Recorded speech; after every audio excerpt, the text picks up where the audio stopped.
को हैं दंगल में आप सभी का स्वागत है। मैं हूं आपके साथ चित्रा त्रिपाठी। ब्लॉक प्रमुखों की चुनावी नामांकन के दौरान यूपी के लखीमपुर खीरी में समाजवादी पार्टी की महिला प्रत्याशी रितु सिंह से बदसलूकी को लेकर यूपी की राजनीति गर्मा गई है। वैसे तो यूपी सरकार ने सीओ और थाना प्रभारी समेत जिम्मेदार सभी पुलिस वालों को सस्पेंड कर दिया है, लेकिन समाजवादी पार्टी ने योगी सरकार में कानून व्यवस्था से लेकर चुनाव की पारदर्शिता तक पर सवाल खड़े कर दिए हैं। कल पूरे यूपी में ब्लॉक प्रमुखों का नामांकन हुआ है और कई जिलों से बड़े पैमाने पर हिंसा की घटनाएं सामने आई हैं और इसीलिए समाजवादी पार्टी सरकार पर आक्रामक है। इससे पहले पंचायत प्रमुखों के चुनाव के दौरान भी हिंसा हुई थी, इसीलिए समाजवादी पार्टी के आरोपों की धार अब और तेज हो गई है। उधर सरकार की दलील है कि हिंसा की वजह विपक्षी दलों के कार्यकर्ता ही हैं, जिन्होंने हिंसा के लिए उकसाया है। यूपी के लोकल चुनाव में हुई हिंसा के बाद यूपी की राजनीतिक संस्कृति पर सीधे सीधे सवाल पूछे जा रहे हैं। इसलिए आज दंगल में हमारी बहस का मुद्दा है कि क्या जिसकी लाठी उसी की राजनीति। बहस की शुरुआत करें उसके पहले यह रिपोर्ट देखिए। वार है लोकतंत्र की तस्वीर। न लिहाज इस बात का कि चुनाव लड़ने का अधिकार सभी का है, न शर्म इस बात की कि जिसके साथ सरेआम ये सलूक हो रहा है वो एक महिला है, न परवाह इस बात की कि कानून का राज है जहां गुंडागर्दी की जगह नहीं हो सकती।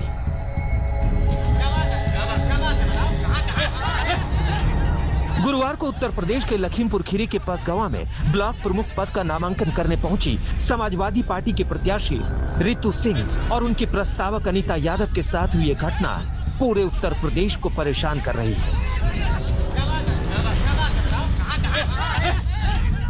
महिला प्रत्याशी के साथ हुए सलूक के बाद राज्य सरकार को कड़ा कदम उठाने पर मजबूर होना पड़ा है। मुख्यमंत्री योगी आदित्यनाथ नाराज हुए हैं। उनके निर्देश पर न सिर्फ इलाके के सीओ और थाना प्रभारी बल्कि पसगवा थाने के सभी पुलिसकर्मी सस्पेंड कर दिए गए हैं। महिला के साथ बदसलूकी के आरोपी निर्दलीय प्रत्याशी यश वर्मा की गिरफ्तारी हो गई है और उसके साथ ही ब्रज किशोर की तलाश हो रही है।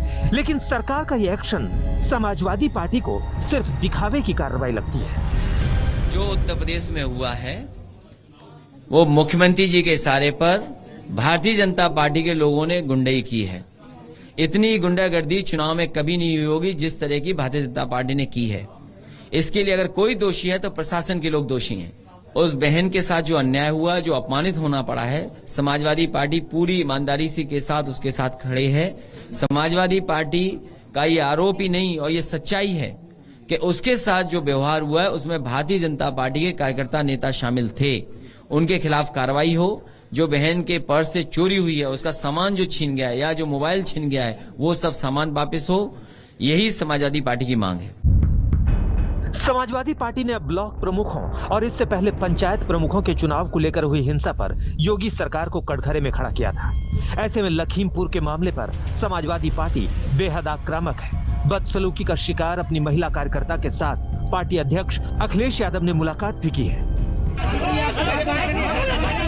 कल ब्लॉक प्रमुखों के नामांकन में यूपी के 75 में से कम 15 जिलों में हिंसा की घटनाएं हुई हैं। लेकिन यूपी सरकार की दलील है कि ब्लॉक प्रमुखों के चुनाव बिना किसी धांधली के हो रहे हैं। जितना निष्पक्ष और जितना पारदर्शी चुनाव वर्तमान में हुआ है, पहले ऐसा नहीं होता था और उन्होंने पूरी तरीके से सरकार ने व्यवस्था करी है किसी प्रकार की हिंसा कोई ना करने पावे।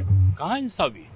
अगर कहीं कोई घटना घटी है तो जो दोषी होंगे उनके खिलाफ कड़ी कार्रवाई होगी। अगर एक दो जगह कहीं हिंसा की बात या कहीं विवाद की बात आती है तो भारतीय जनता पार्टी की ये सरकार है, वो किसी को बख्शने वाली नहीं, चाहे वो किसी भी विचारधारा का, किसी भी पार्टी का सदस्य क्यों ना हो।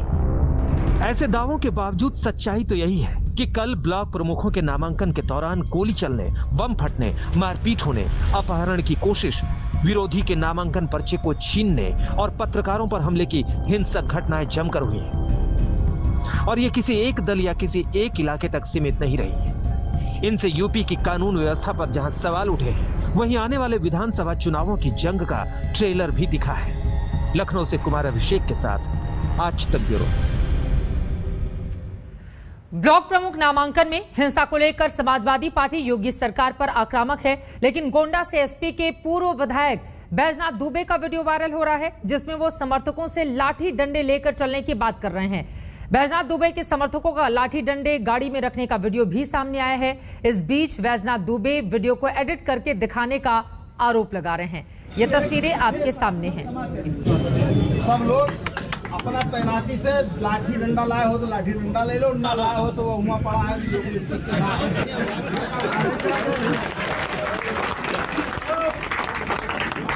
एक है कि सफेद साथम समाज